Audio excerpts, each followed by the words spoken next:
Greetings one and all. Super Thursdays here in the Holy Land, the Holy Apple, the Holy Hilltop, Tal Binyamin. We are on the second day of the month of Sivan 5781. A extremely important and urgent class today.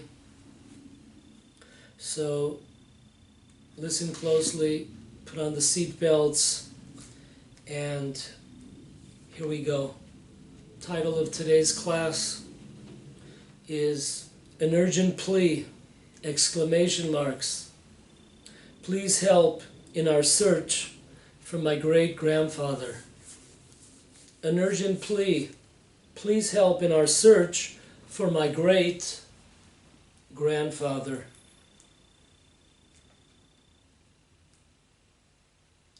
The city was Jerusalem. In 1874, a town you might have heard of called Mea Sharim was established in 1874. It was the second community, second settlement outside the walls of Jerusalem after Nachalat Shiva, today in Midtown Jerusalem. Some years later, my great-grandfather lived in Mea Sharim. His name was Chaim. His last name I will hold for the end of the story. And the date was April 13, 1906. The story that I will tell you was told by me, by my family. It is also could be found in various publications. The Jewish Chronicle, the Jewish Press brought it down, and various members of the Israel government over the years brought down this story. So you could bank on the story. This was my great-grandfather, Chaim. He ventured in one day to the old city in Jerusalem, and this was a period of history where the Ottoman Empire ruled. The Ottoman Empire ruled for approximately 400 years, from, if I'm not mistaken, 1512 till 1920-21. So that was the period of history that he lived in. The Turks ruled over the land of Israel, and my great-grandfather went into the old city, into the marketplace, where the following scenario played out. Inside the marketplace, there was a dog that died. And if you've ever been around animals that have passed away, have died, so you know they have a terrible smell to them. So there was a terrible smell, and an Arab merchant yells out to a Jew that's passing by. He says, "Hey, you Jew dog, come here, Jew dog." And he says, "You see this dog that died? You Jew dog, you remove it from here." A dispute, a verbal dispute, fight broke out between the two. And then in comes walking by is my great-grandfather Chaim. He walks by and he sees that blows are beginning to fly. So My grandfather is coming. My grandfather, in those days, people as a sign of, as a symbol of respect or dignity, people would walk around with like a staff. Not that they were crippled, God forbid, but that's sort of like an honor type of symbolic. And now, instead of one Arab merchant, another Arab merchant joined in to help his friend. So now it's 2 against 1 as my great-grandfather Chaim is coming closer. So my great-grandfather came in and he hit one of the Arab merchants with his staff and killed them. And that silenced the almost lynch of a fellow Jew. My great-grandfather had saved another Jew. My great-grandfather, realizing that he had to hide out, eventually made it to the chief rabbi of Jerusalem, Rabbi Chaim Zunenfeld, and he hid out in his home. Rabbi Chaim Zunenfeld was an Austrian citizen, so therefore he felt safe that they could not enter as the rabbi was an Austrian citizen. He felt that there was an immunity there. For a while, my great-grandfather hid out at Rabbi Chaim Zunenfeld. All this time, the police, the Turkish police and army were after my great-grandfather Chaim. Eventually, my great-grandfather felt that it was, he didn't want to involve Rabbi Zunenfeld and other Jews that were hiding him, and he made his way to the port city of Jaffa. There he met a German visitor to Israel. Those days it was called Palestine. And my great-grandfather, Chaim, bought documents off this German Gentile. The German Gentile's name was Richter. My great-grandfather's real name was Lefkowitz, Chaim Lefkowitz. Then it became Chaim Richter.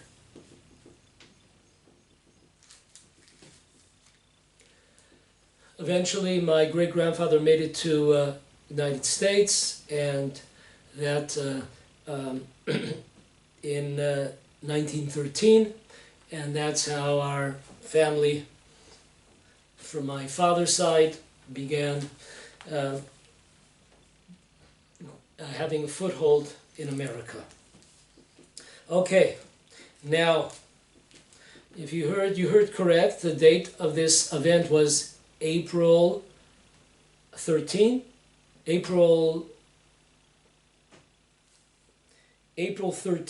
1906. April 13th, 1906.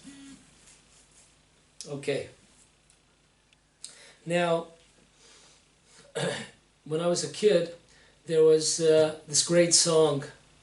The song was by, if I'm not mistaken, Traveris, a band called Traveris, and it was called Who Done It? That's one word, folks. Who Done It? A lot of the words I still remember. Hey Beretta, won't you please go get her? You have to be a certain age to get this lingual. Who done it?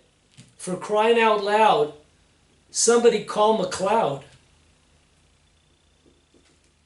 Yeah, Kojak, won't you bring her back? Ironside, don't you let her slide. Who stole my baby? Who done it? Okay.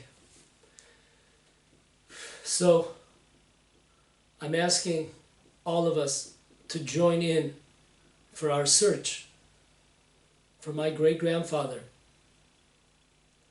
Chaim Richter. When I say great-grandfather, he is my great-grandfather, and he was a great, superb human being Jew, saving another Jew from possibly being killed, endangering himself, his family, his future, was forced to flee the Holy Land. Okay, story number 1. Fast forward from 1906, let's fast forward it 115 years. We're in the city of Lod.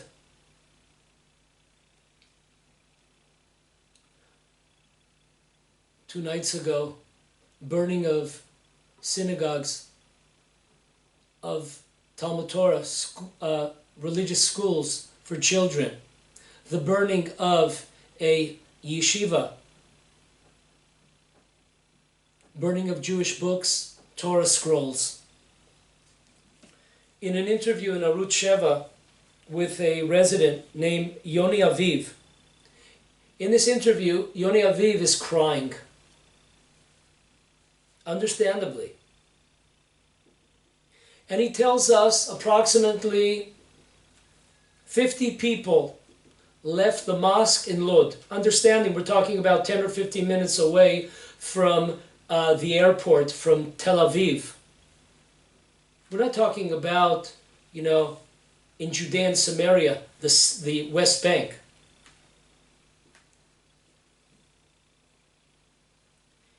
These 50 Arabs began marching towards the Jewish section of Lod.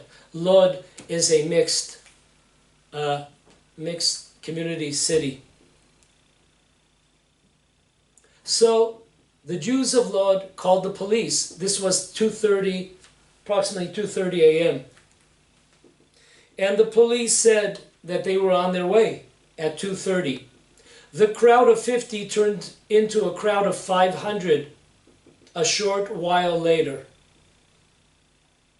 And the hour was now 3:15, 45 minutes after the police are coming.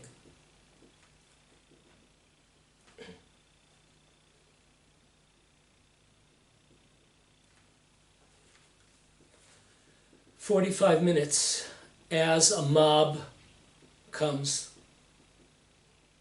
And Yoni Aviv is wondering where the police, the Israel police, the IDF, the Israel Army, the Israel Border Police, where are they? They're nowhere to be found. They're on their way. Middle of Tel Aviv, they're on their way. 45 minutes. 2:30, not too much traffic. And I asked, dear friends, where is my great-grandfather, Chaim Richter? Seeing a Jew in pain, under attack, immediately coming to their assistance. Where the hell is my great-grandfather, Chaim Richter? And what does Chaim Richter think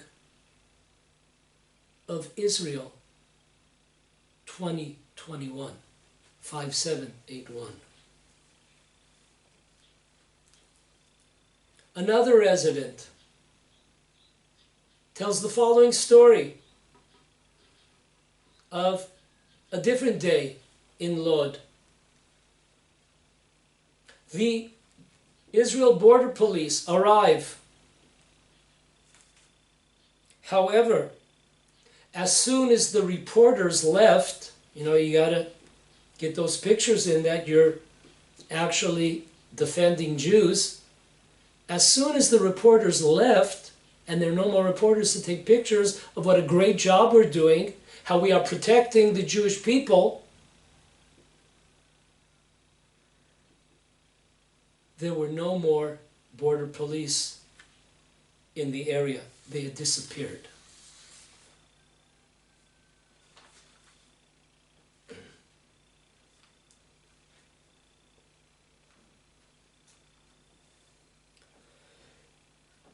Yoni Aviv tells another story.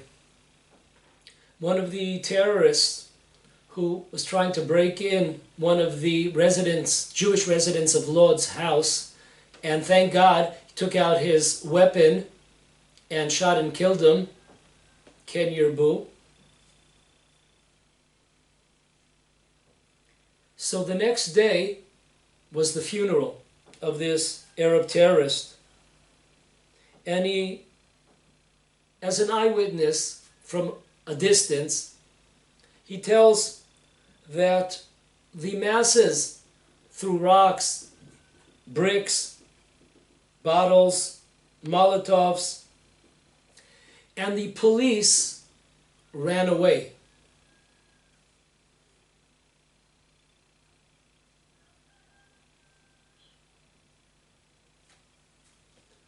And I ask, dear friends, where is my dear great-grandfather, Chaim Richter? What does he think about Israel 2021?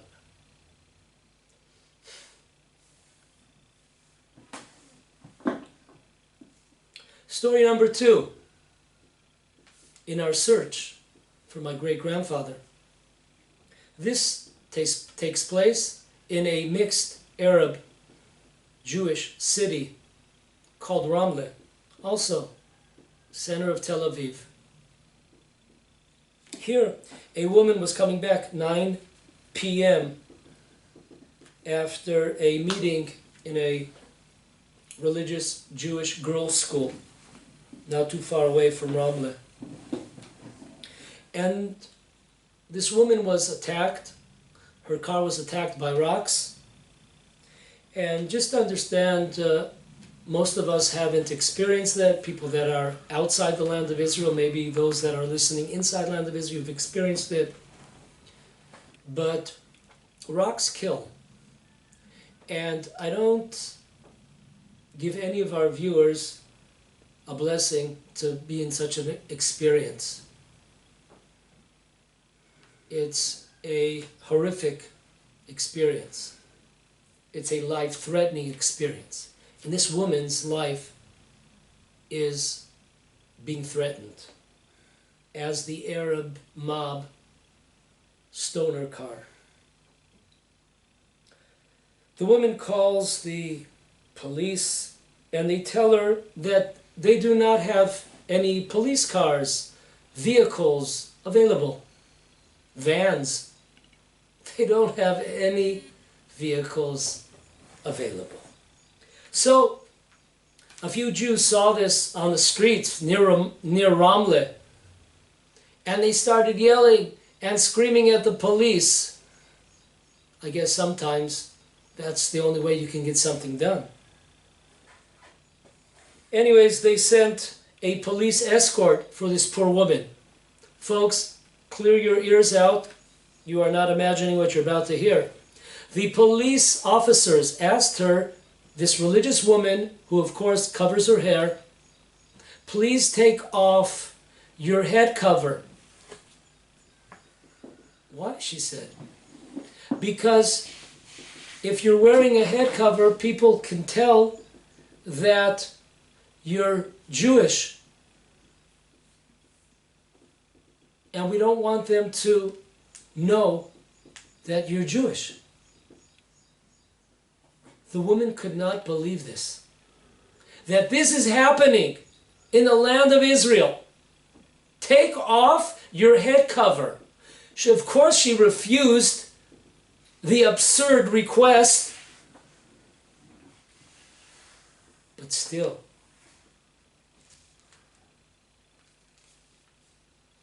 so low. And I ask, in Ramleh, has anybody seen my great-grandfather Chaim Richter?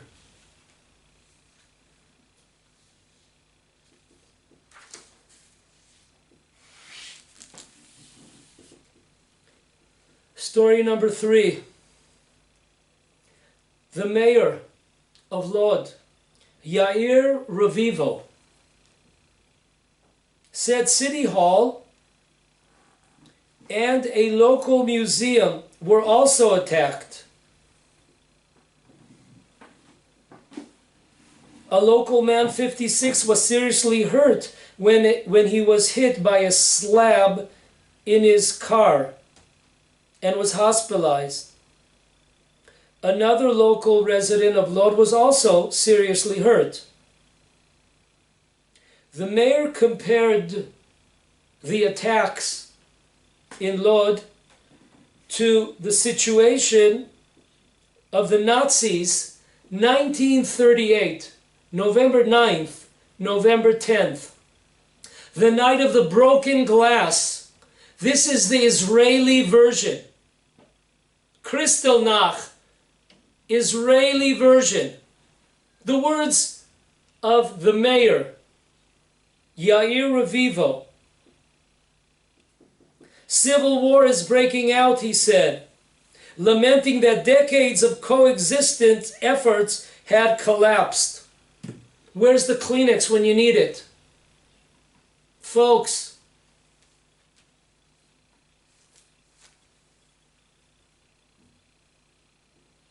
the cardinal sin, our cardinal sin, the Jewish people, it's not a new one. In the time of the judges, Shoftim,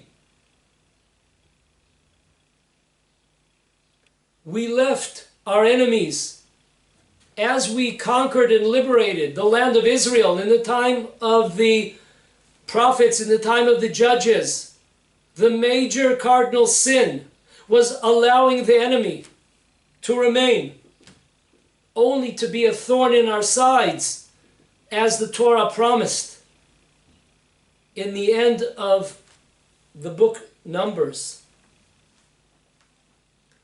And to see the surprise on secular Jews, on religious Jews, Jews that live in these mixed communities, the surprise on their face. You cannot believe it. What is happening to us? Do we think for 1 minute the fact that they were quiet for a day, for a month, for a year, for 10 years, for 20 years, it's irrelevant? 1 second, 1 spark, and the true blue Muslim comes back to his or her nature. Amazing. The naivety of leaders, of officials, of regular people. All over Israel. All over Israel. There is a war that is taking place. And I ask, where is my great-grandfather, Chaim Richter?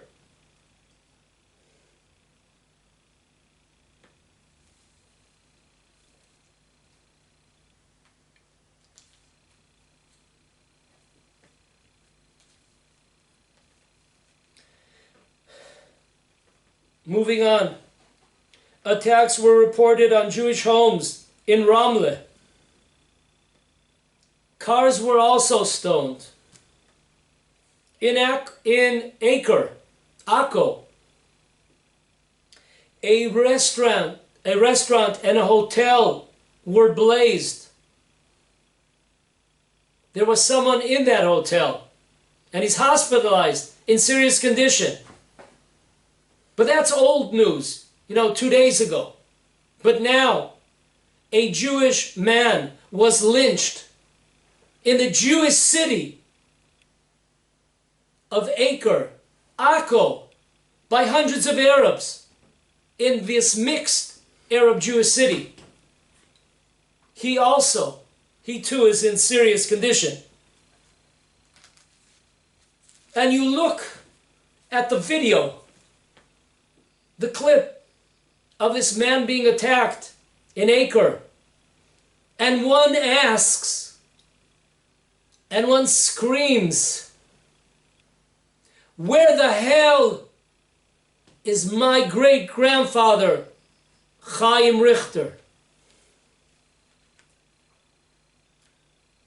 And what does my great-grandfather think of us?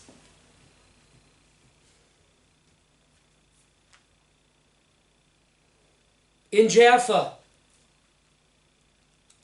cars were overturned. Jaffa, you know, like 5 minutes away from northern Tel Aviv. 5 minutes away. We always in life appreciate believing that it's not on our block.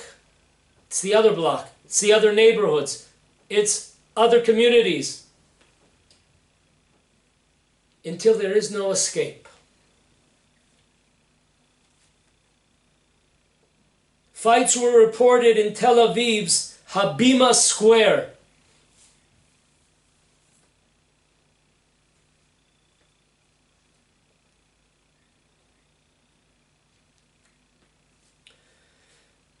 A Lod resident, Shiloh Fried, told Channel 12, gangs of Arab youths are going street to street, burning stores, smashing windows.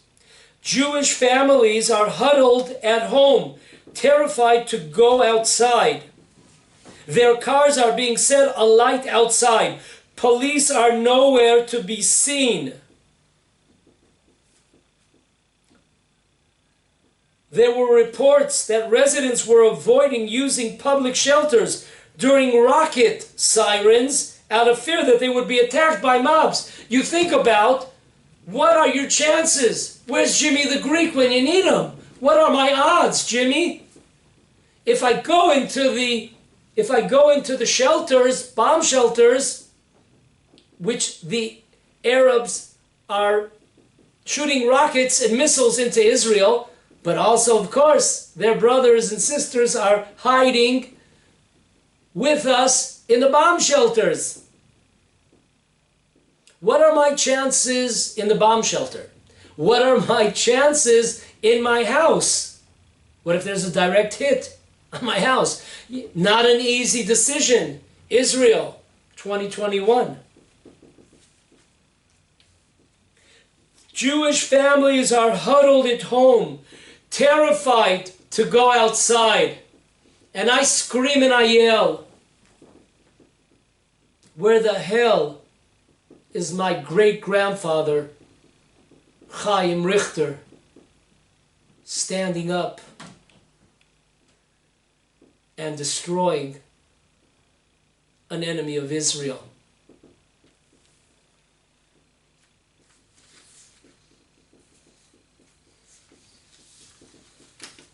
Over 700 rockets, missiles,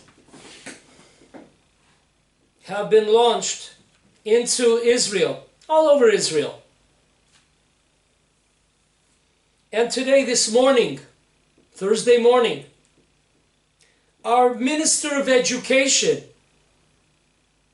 was generous enough to educate us by telling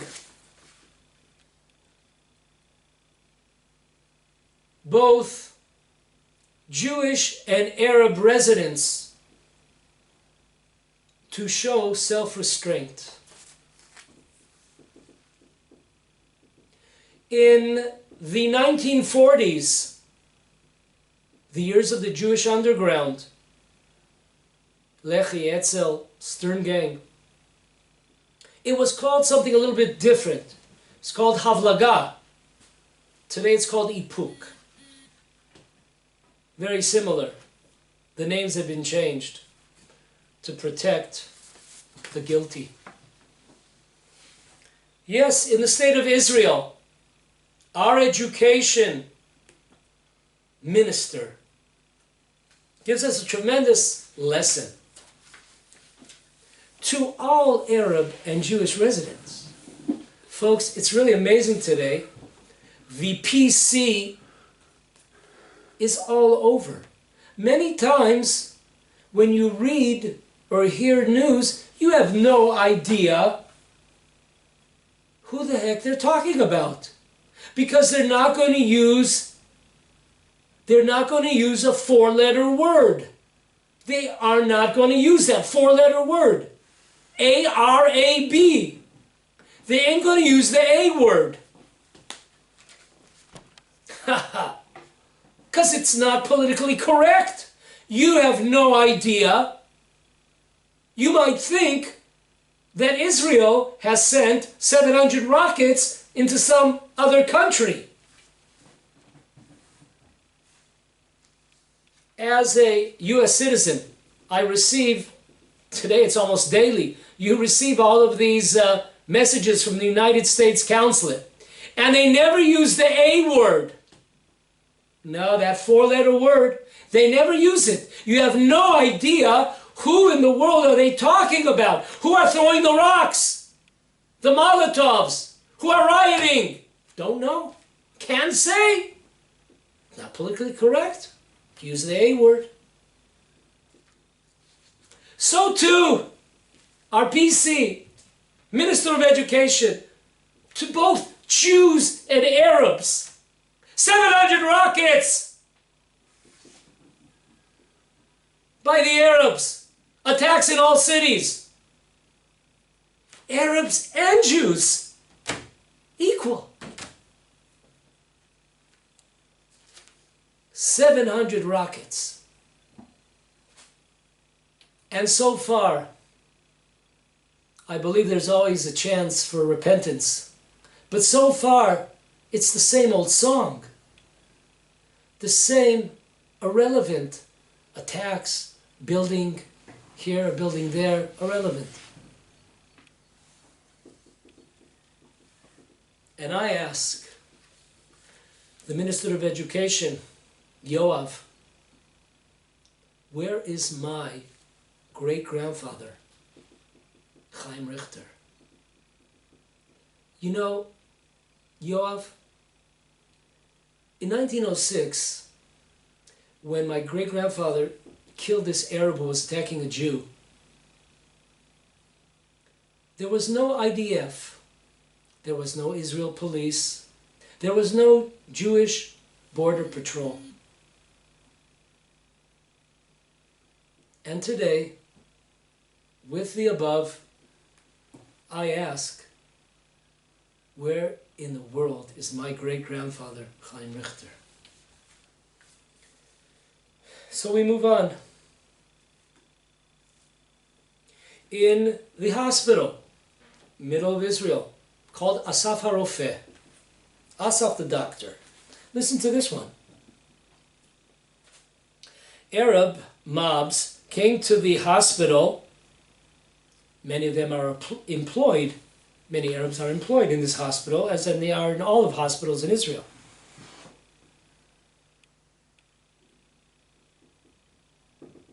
And the Arabs threw into the hospital stun grenades, smoke grenades. Arabs, dozens of them, began to throw rocks, blocks, and destroy medical equipment in the Asaf HaRofeh hospital, middle of Israel. They cursed out the doctors, the nurse, the staff, who were afraid for their lives.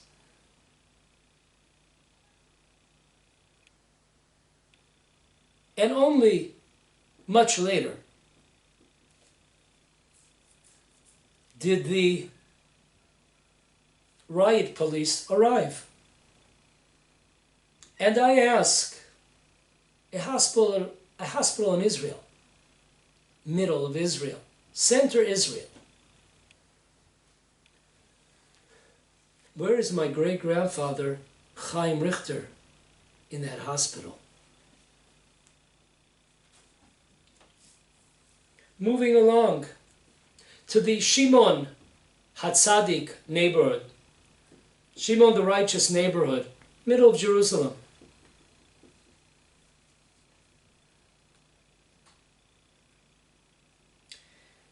There, the member of Knesset, Itamar Ben Gvir, told the news agency called the Venidid that a few minutes ago hundreds of Arabs destroyed my office that he had moved to the Shimon HaTzadik, the ancient Shimon HaTzadik neighborhood. Now this was a neighborhood in the early 1900s where the Arabs killed 40 Jews. And it seems like nothing has changed. Nothing has changed. And he says hundreds of Arabs attacked my office. They threw chairs, blocks, rocks, whatever came into their hands. And the police stood on the side and did not intervene. So I ask, where in the world is my great-grandfather, Chaim Richter? And what does my great-grandfather think of us? Moving right along, in Jerusalem, Midtown, near the gate of the Lion Gate, of all places, isn't that great, where the paratroopers ran in to liberate the old city, to liberate the Temple Mount some 54 years ago. Well, those were the days, my friends. Remember the days where MD, I'm not going to say his name, MD handed over the keys, the responsibility, the ownership of the Temple Mount to the Waqf right after the Six-Day War.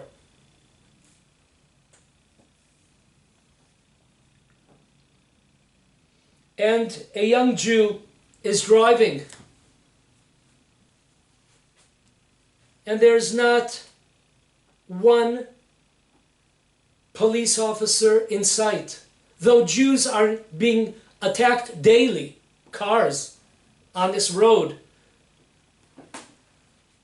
Not one from the IDF, not a soldier, not a border policeman, not a policeman.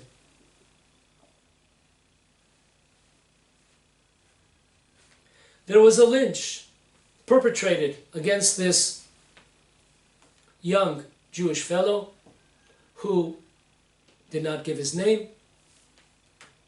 It could be seen on YouTube. And car destroyed. He was pepper sprayed. Arabs coming into his car. You could see him. His shirt is full of blood. His head is full of blood. And miraculously, probably before getting killed in this lynch, one policeman appears and pulls out his gun. Of course, he doesn't shoot, but at least he pulled the sucker out. A high achievement these days in Israel, 2021. And I ask, has anybody seen my great-grandfather, Chaim Richter? In the middle of the mixed Arab-Jewish city, Jaffa, 5 minutes from northern Tel Aviv. Approximately 30 Arabs attack a Jewish person who has a messenger service. He was the messenger. And he had to undergo various surgeries due to his injuries by 30 Arabs that jumped one person.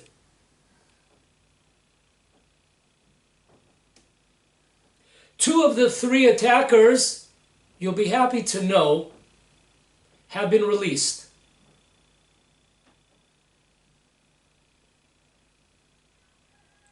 one remains in prison custody. And I ask, dear friends, I ask in Jaffa, where oh where is my great-grandfather, Chaim Richter?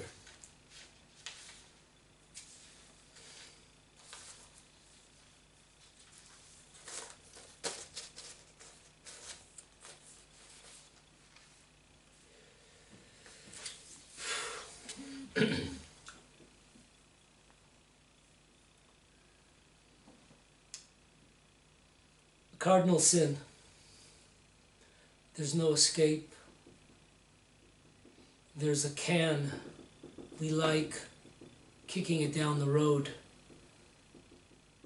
But one day, we can't continue to kick that tin can down the road, because the road has ended. It's a dead end.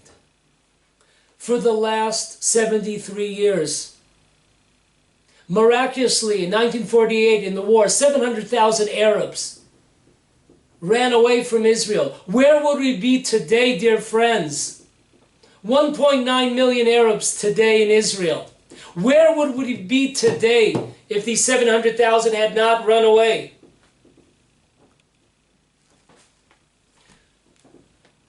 I'm not sure if that dead end is today, but it's close. It's really close. And the can no longer be kicked down the road and hoping to save time and pushing off our problems till mañana. Mañana, tomorrow. The next day, the next year. But it's soon.